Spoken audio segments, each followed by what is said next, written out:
coming forward here today because I wanted to talk in a special way to our children who are here. Now, you old people, you can still listen in if you want, but I want to speak especially to the children.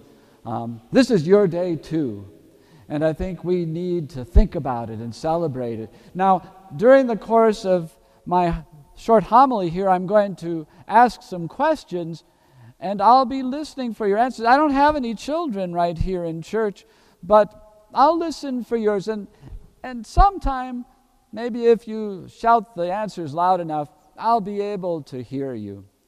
So I'd like to think with you about some animals and some things that help tell us about Easter, that come to our mind when we think about Easter.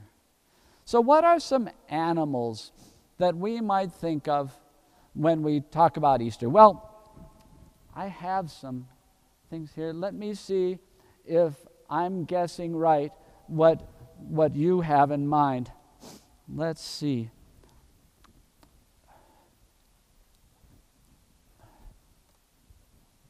Here.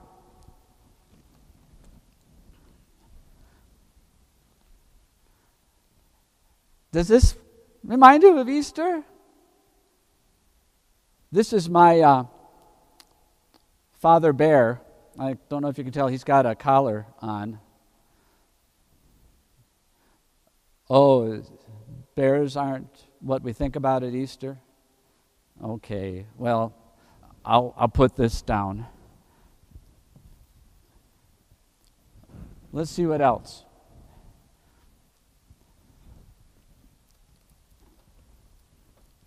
Oh, a frog, right?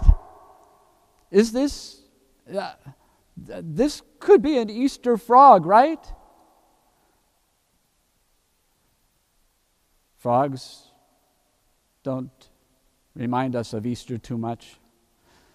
Okay, you see he's got a collar too. He's traveled with me a bit. I'll just let him sit there. Maybe I can figure it out. Let's see, what is it that we think about at Easter time? Oh, a bunny.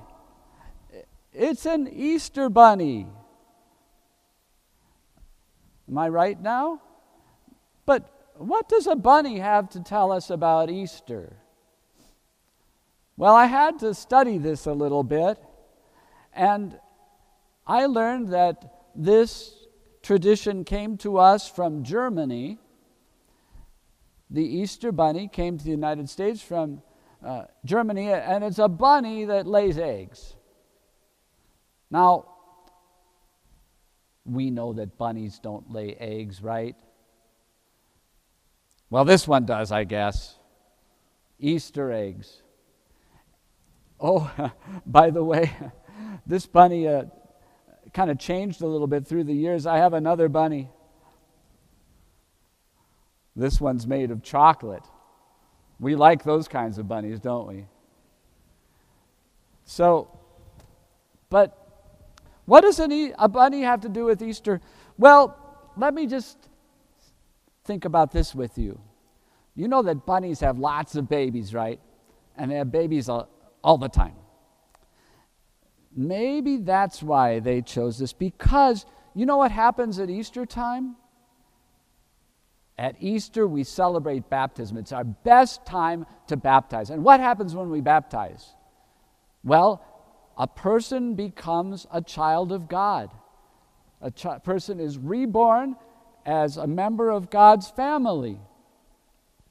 It's like when we were born, and even before that, we became a member of our own family, but in baptism we become a child of God. So maybe the fact that the Easter bunny is celebrated is because we remember that at Easter time lots of people are usually baptized, except for this year, but we're going to get to them soon, and we'll have many more people. But what about those eggs?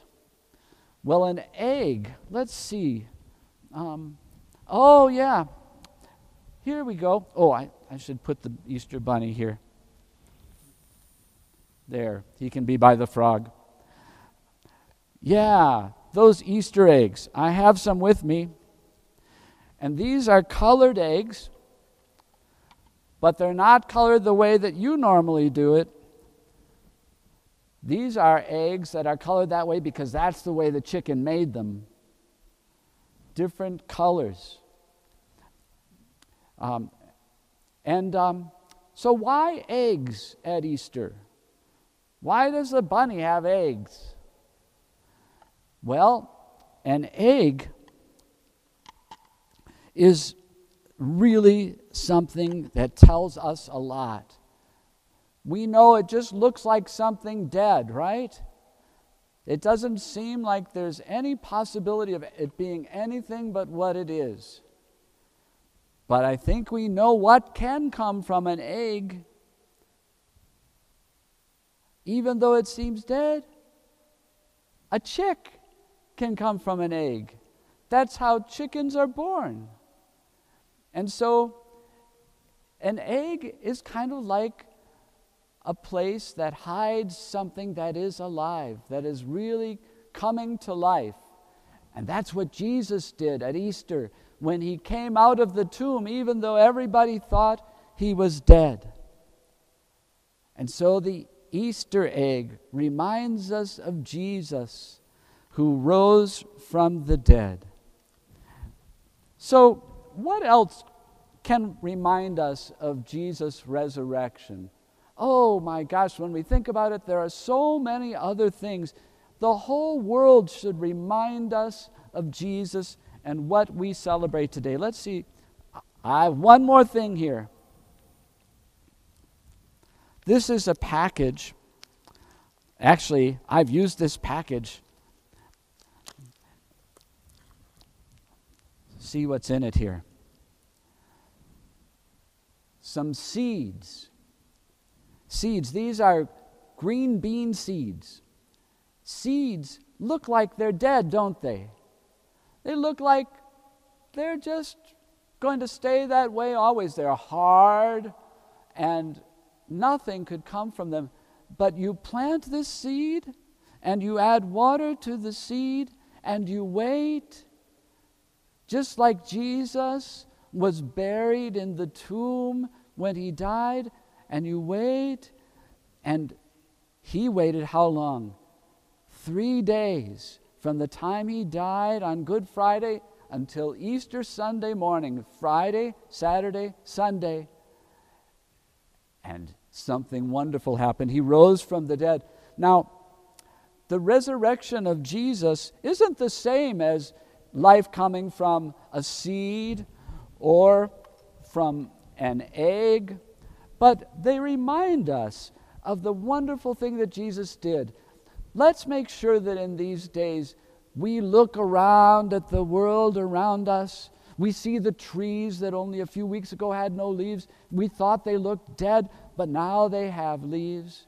We see so many things. We see moms, for instance, who sometimes look just normal, but inside them is a new life, and they don't even know it first. But this is the kind of thing that God always does. Today, we're a little bit concerned, and sometimes we're a little bit afraid of what's going on with this coronavirus and things. And we think, well, who can help us? How can we get through this? How can we get over being afraid and alone? Well, that's why it's so wonderful what Jesus has done. He suffered and he died and he rose again from the dead when it looked like everything was lost. And he came to his disciples and appeared before the women at the tomb, and then Peter and John. And one of the things he told them is, do not be afraid. Don't be afraid, because I'm with you always. Let's celebrate Easter today, tomorrow, and every day. God is with us. Amen.